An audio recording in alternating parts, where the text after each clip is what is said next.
आइए जानते हैं तुला राशि वालों के बारे में 2024 सितंबर का महीना किस प्रकार व्यतीत होगा। तो जितने भी तुला राशि के जातक मेरे साथ यहाँ उपस्थित हैं, प्रेडिक्शंस आप सभी के लिए हैं। और अगर आपकी चंद्र राशि यानी कि हॉरोस्कोप से अगर आपकी राशि तुला है तो फिर ये प्रेडिक्शंस आपके लिए, इसको सन साइन से प्लीज़ कंफ्यूज मत कीजिएगा। तो आइए जानते हैं तुला राशि वालों के लिए सितंबर का महीना कैसा निकलता है। तो सितंबर का महीना तुला राशि वालों के लिए कुछ खास व्यतीत होता नजर नहीं आता। सबसे पहले मैरिड अनमैरिड कपल्स की बात करेंगे तो काफ़ी वाद विवाद, टेंशन्स क्रिएटेड नज़र आती हैं। मैं ये नहीं कह रही सारे तुला राशि वालों का डिवोर्स तक बात पहुंच जाएगी, no. What I mean is कि काफ़ी कॉम्प्लिकेटेड समय होगा। कोशिश करना है महीना किसी तरीके से आपने निकालना है, क्योंकि किसी भी बात पे वाद विवाद इतना बढ़ जाएगा कि आप लोग अपने वर्डिंग्स में डिवोर्स वर्ड यूज़ कर सकते हैं, गुस्से में, फ्रस्ट्रेशन में। और गुस्से और फ्रस्ट्रेशन में भी ऐसे वर्ड्स का उपयोग नहीं करना चाहिए। और कुछ कपल्स हो सकता है सेपरेशन की बात भी करने लग जाएं। तो ये महीना थोड़ा सा कॉम्प्लिकेटेड, लड़ाई झगड़ों से भरा हुआ, डिसअपॉइंटमेंट से भरा हुआ है। But you have to remember it's only a monthly prediction. ये आपकी ओवरऑल पूरी साल की प्रेडिक्शन नहीं है। तो मंथ के लिए थोड़ा सा आप अपने पेशेंस को रख सकते हैं, गुस्से को कंट्रोल कर सकते हैं and let this month go. And फिर देखते हैं कि नेक्स्ट मंथ कैसा होता है।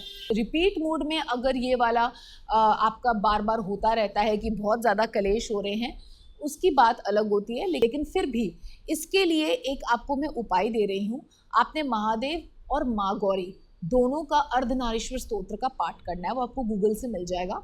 वेजिटेरियन होना होगा, शराब छोड़नी होगी, टोबैको छोड़ना होगा, नॉन वेज, अंडा, कोशिश करिए प्याज, लहसुन, मशरूम और बैंगन भी छोड़ें, क्योंकि ये सब तामसी श्रेणी में आते हैं, इसलिए बोलते हैं। ये आपके तमस को, आपकी तंद्रा, निद्रा, आलस और कर लूँगा, कल कर लूँगी, छोड़ना, बाद में कर लूँगा, ऐसी चीज़ों को बढ़ा देते हैं। तो आप ना सात्विक कर्म करने में आलस कर जाते हैं या आपको शंका हो जाती है।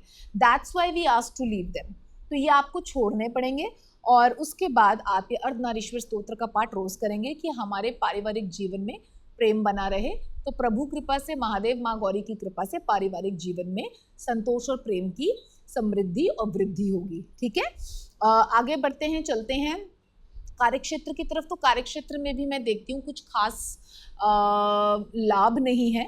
थोड़ा एटमॉस्फेयर ऐसा ही है कि हर कोई जो है आपसे कॉन्फ्लिक्ट में है। तो आपने समझ लेना ये जो 31 डेज है मेरे, इसमें मुझे शांति बनाए रखनी है। आप सोचेंगे कि मैं अपनी जॉब इसी महीने कहीं और चेंज कर लूँ तो वहाँ भी ऐसा एनवायरनमेंट बन जाएगा। तो लेट दिस मंथ गो। ये टाइम ऐसा है, it's not about the place, it's about the timing.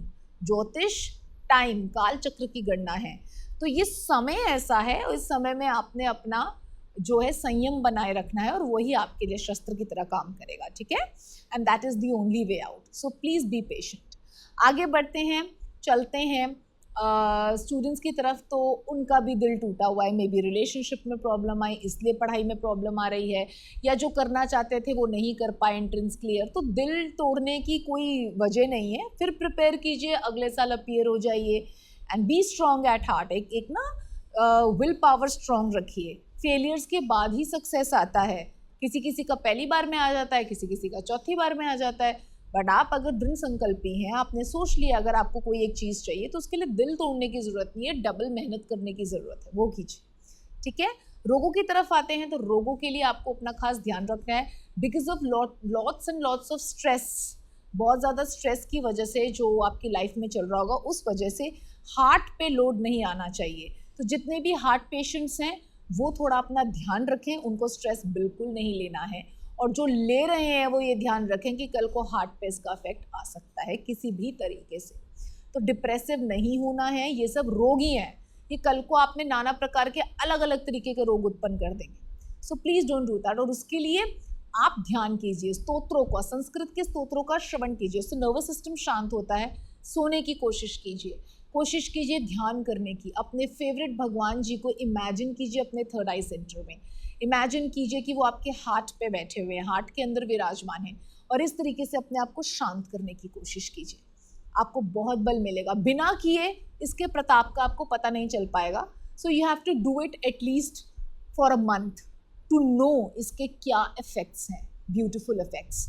ठीक है, पान का जो पत्ता होता है वो माता रानी को आप चढ़ा सकते हैं, या पीपल का पत्ता आप वासुदेव कृष्ण को रोज चढ़ा सकते हैं, वो भी आपके लिए बहुत लाभदायी होगा। ठीक है, अब आगे बढ़ जाते हैं, लकी कलर की तरफ आते हैं। तो वो निस्संदेह रूप से आपके लिए व्हाइट और येलो निकल कर आ रहा है। ऐसे पुष्पों को भगवान जी पे चढ़ाइए, ऐसे वस्त्र चढ़ाइए, ऐसे खाद्य पदार्थ चढ़ाइए और इस तरीके से रंगों को चरितार्थ कर लीजिए।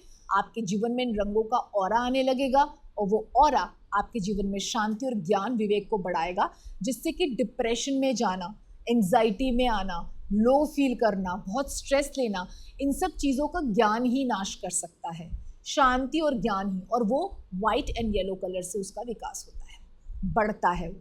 ठीक है, तो आशा है ये महीना बहुत पेशेंस के साथ निकलेगा, धैर्यपूर्वक निकलेगा और प्रभु में श्रद्धा बढ़ाते हुए निकलेगा। आपत्ति काल में श्रद्धा को डबल कर देना चाहिए।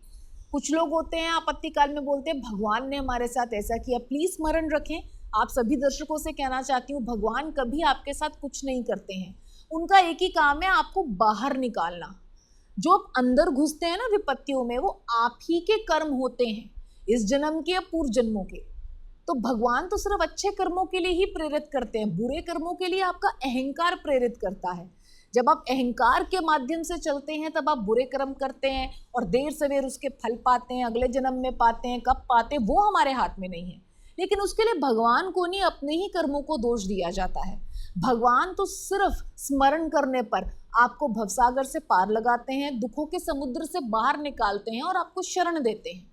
तो भगवान को दोष देने से अच्छा उस ब्लेम को अपने ऊपर लें, take the responsibility, be brave enough और बोलिए प्रभु हमें इतनी स्ट्रेंथ दें कि हम आपकी आराधना करके उन पापों को काट सकें और आपकी मदद से हम इस परेशानी से बाहर आ सकें। तो आपका उद्धार निश्चित है। जय श्री हरि।